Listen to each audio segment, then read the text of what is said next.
Hello school teacher and welcome back to my YouTube channel.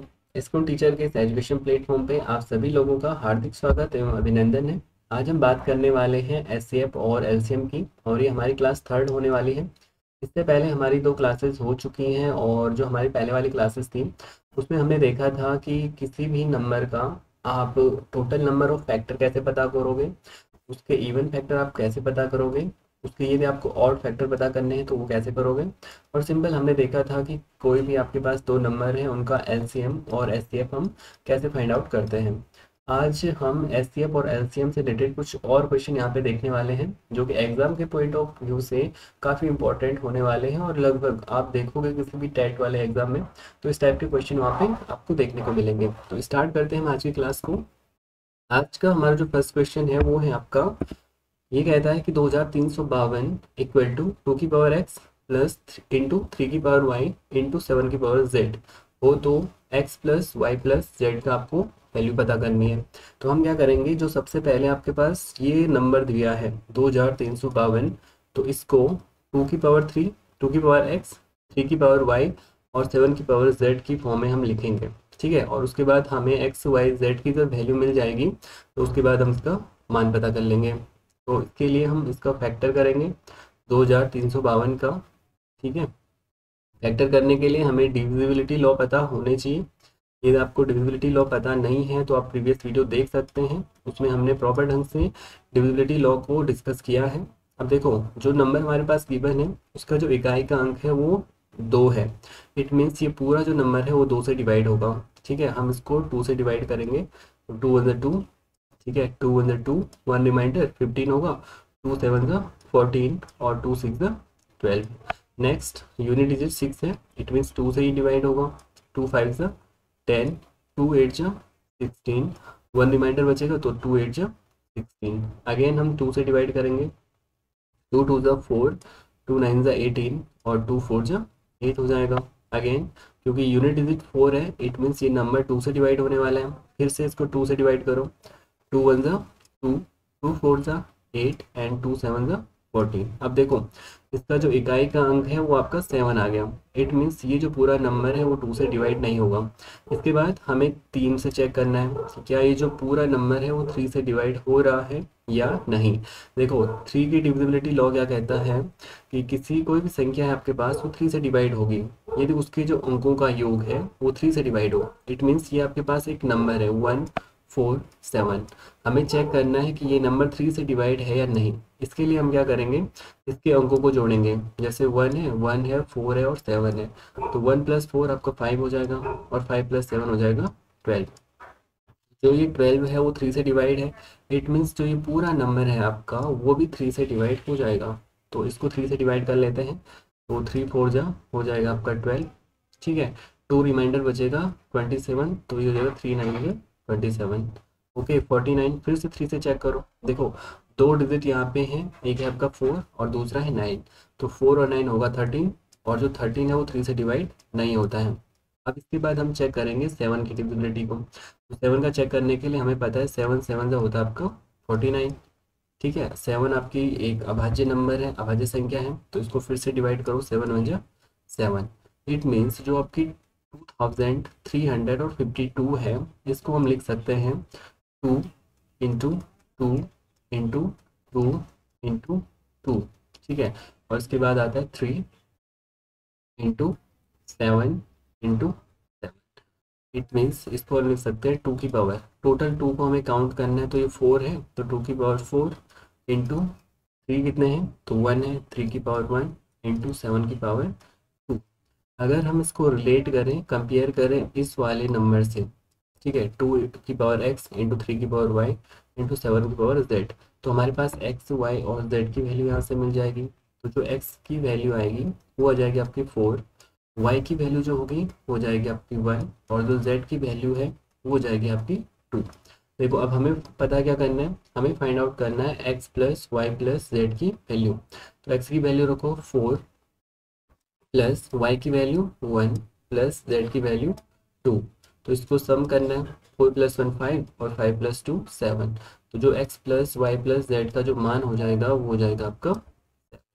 अब चलते हैं next question पे। नेक्स्ट क्वेश्चन है, वो कहता है यदि 21,168 बराबर 2a into 3b into 7c हो तो हमें फाइंड आउट करनी है 4a minus 5b plus c की वैल्यू। तो जैसे पहले हमने करा था 21,168 को सबसे पहले हमें फैक्टराइज करना है ना।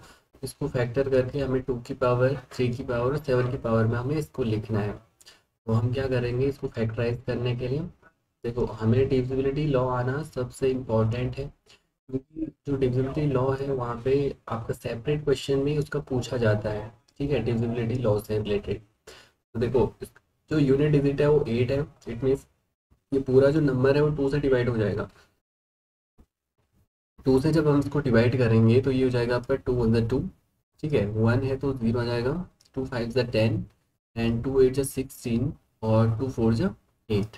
नेक्स्ट हो जाएगा 2 से डिवाइड कर सकते हैं क्योंकि यूनिट डिजिट 4 है, 2 5 ज़ा 10, 2 2 ज़ा 4, 2 9 ज़ा 18 और 2 2 ज़ा 4। नेक्स्ट फिर 2 से डिवाइड करो, 2 2 ज़ा 4, 2 6 ज़ा 12, 2 4 ज़ा 8 और 2 6 ज़ा 12।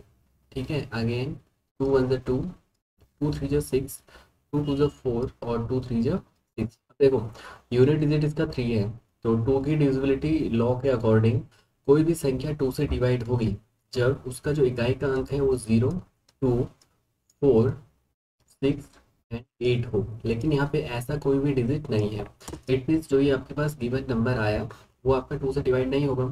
इसके बाद हम 3 से चेक कर सकते हैं। तो 3 से चेक करने के लिए हमें सारे जो अंक हैं, जो आपके पास ये नंबर है इसके जितने भी अंक हैं इनको सम कर देना है, और जो वो सम आएगा हमारे पास यदि वो 3 से डिवाइड होता है तो जो ये पूरा नंबर है वो भी 3 से डिवाइड हो जाएगा।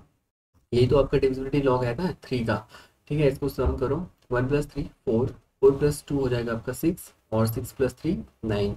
इट मीन्स जो 9 है, जो 9 आएगा ना इसको सम करके, तो ये तो 3 से डिवाइड है, तो इट मीन्स जो ये पूरा नंबर है वो भी 3 से डिवाइड होगा। तो 3 से डिवाइड करके हम इसको देखते हैं, तो 3 4 हो जाएगा आपका 12, 1 रिमाइंडर 2 इंक्लूड करेंगे तो 3 4 12, अगेन 3 1 3। यहाँ पे देखो 4 4 1 अंकों का सम करेंगे तो ये आएगा 9। इट मीन्स ये जो पूरा नंबर है वो फिर से आपका 3 से डिवाइड हो रहा है, तो 3 1 3। ठीक है, 1 रिमाइंडर तो 3 4 12 और 3 7 21। अब देखो इसका जो सम है वो कितना आ रहा है, वो आ रहा है आपका 12।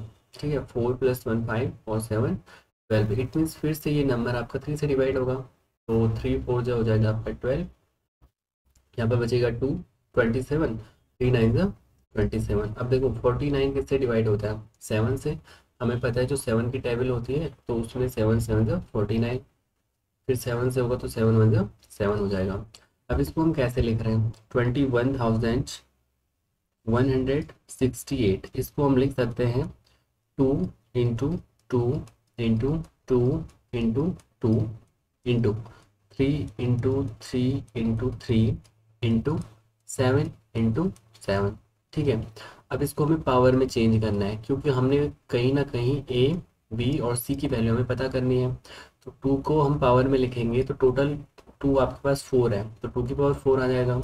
ठीक है, इंटू 3, 3 कितने हैं टोटल 1 2 3, तो 3 की पावर 3 हो जाएगा, इंटू टोटल जो 7 है वो है आपके 2, तो 7 की पावर 2। इट मीन्स जो ए बी और सी की वैल्यू हमारे पास आई, ए की वैल्यू आई आपके पास 4, बी की वैल्यू आई 3 और सी की वैल्यू आई यहाँ पे 2। अब इस वैल्यू को हमें यहाँ पे पुट करना है, तो इसके बाद हमें इसकी जो है मान मिल जाएगा। तो 4 इंटू ए करेंगे तो 4 इंटू 4 हो जाएगा, माइनस 5 इंटू बी, बी है आपका 3 प्लस सी, सी है आपका 2। ठीक है, 4 का मल्टीप्लाई 4 से करेंगे तो ये हो जाएगा आपका 16, माइनस 5 का मल्टीप्लाई 3 से होगा तो ये आएगा आपका 15 प्लस 2। ठीक है, 16 माइनस 15 होगा 1 और प्लस 2, तो इक्वल हो जाएगा आपका 3।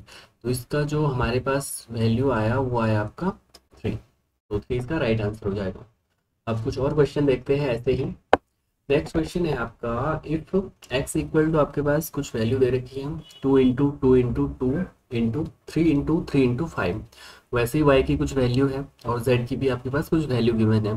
ये कहता है find the LCM of x y और z। मोस्ट इंपॉर्टेंट क्वेश्चन है आपके एग्जाम के पॉइंट ऑफ व्यू से सीटेट में देखोगे आप, प्रीवियस जो क्वेश्चन है वहाँ पे ये कोई ऐसे टाइप का कोई क्वेश्चन पूछा गया है।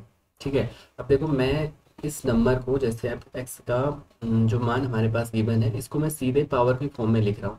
ठीक है, तो एक्स इक्वल हमने लिखा 2 की पावर, टोटल 2 3 है तो 2 की पावर 3 लिखा हमने, इंटू 3 की पावर, दो 3 है तो 3 की पावर हमने 2 लिख लिया, इंटू 5 की पावर 1। ठीक है, नेक्स्ट है आपका y, तो y इक्वल टू है आपका 2, 2 की पावर कितनी, 2 की पावर 2। ठीक है, इंटू 3 कितने हैं, तो 3 भी यहाँ पे 2 है, 3 की पावर 2, इंटू 5 की पावर 2, 2 5 है, 1 और 2, तो 5 की पावर 2 हो जाएगा। उसके बाद नेक्स्ट है आपका z, तो z इक्वल टू हो जाएगा आपका 2 की पावर 3।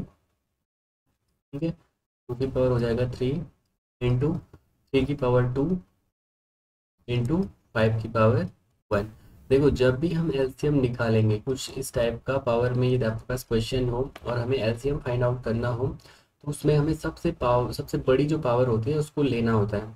ठीक है, जैसे ये 2 की पावर 3 है। ठीक है, 2 की पावर वाले जितने भी 2 है आपके पास, तो इसमें जो सबसे बड़ा नंबर है वो 2 की पावर 3 है, तो एलसीएम निकालते टाइम आपको 2 की पावर 3 को लेना है कॉमन। ठीक है, इसमें से वैसे जो 3 की पावर है, इनमें जो कॉमन होगा वो सबसे बड़ी जो पावर होगी वो वाला हो जाएगा। तो इसमें सबसे बड़ी पावर 3 की पावर 2 ही है, तो हमने लिखा 3 की पावर 2।